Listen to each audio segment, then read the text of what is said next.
Hey, it's Catherine Frankie. It's July 4th, and I wasn't planning on posting anything today, but this morning I was doing a little catching up on reading the news, and I decided to check in on with the New York Times. And I know a lot of people have canceled their subscriptions because of their reporting, but man, this piece that they published yesterday entitled Mamdani Identified as Asian and African American in College Applications sure gives us a good reason to cancel the subscription to the Times.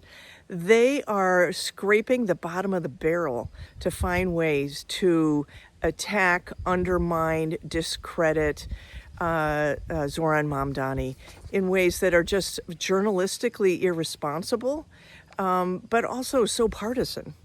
So this piece is based on the release of data that a hacker provided to someone, then provided to the Times, but it's a hack of Columbia's servers that I've talked about in a previous post recently, where this hacker was able to get in and disable the entire Columbia IT system, but more importantly, collect lots and lots of data on student applications, student information, etc. And the hacker provided this information to this other Twitter Substack guy called Cremo, who operates under the name of Cremo, who then provided it to the Times. So the provenance, if you will, of this information is already quite questionable. So what the data shows is that when Zohran Mamadani applied to Columbia College as an undergrad in 2009, he checked the boxes for South Asian and African American. Now, Zohran Mamadani, both of his parents are South Asian, making him South Asian. He was born in Uganda, last I checked, in Africa, and he moved to the United States, and then with his father and his mother, and then later became naturalized as a citizen. So he is an African American, right? If you understand it as an ethnicity more than a race. He was not inaccurate in checking those boxes. And he said there was no box for me to check that said Ugandan American or having a mixed race of South Asian and Ugandan.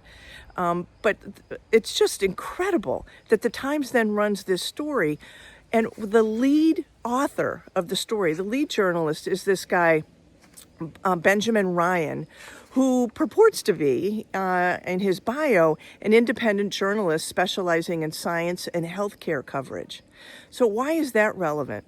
Ryan, who puts himself out as an expert in science and medicine, is well known for peddling in discredited and hateful myths and stereotypes about transgender people. So he's also well known within the journalistic community for being an unreliable and biased reporter.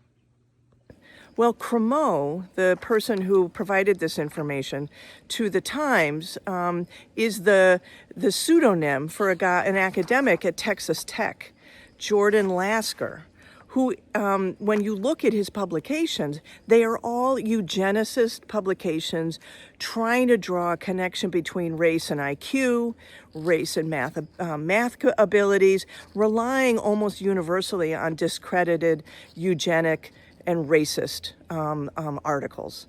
So the fact that the journalist, who's a science and healthcare expert, is the lead author on a story that the Times is running that itself has a completely fantastic and deceptive premise that somehow Zohran Mamadani was misrepresenting his race when he applied to college. Some might say, New York Times, your petticoat is showing that you were bending over this far and dipping this low to run a story that tries to undermine Zohran Mamadani as a liar, and as contributing to just a series of articles that the Times have run attacking Mamdani, is just awful.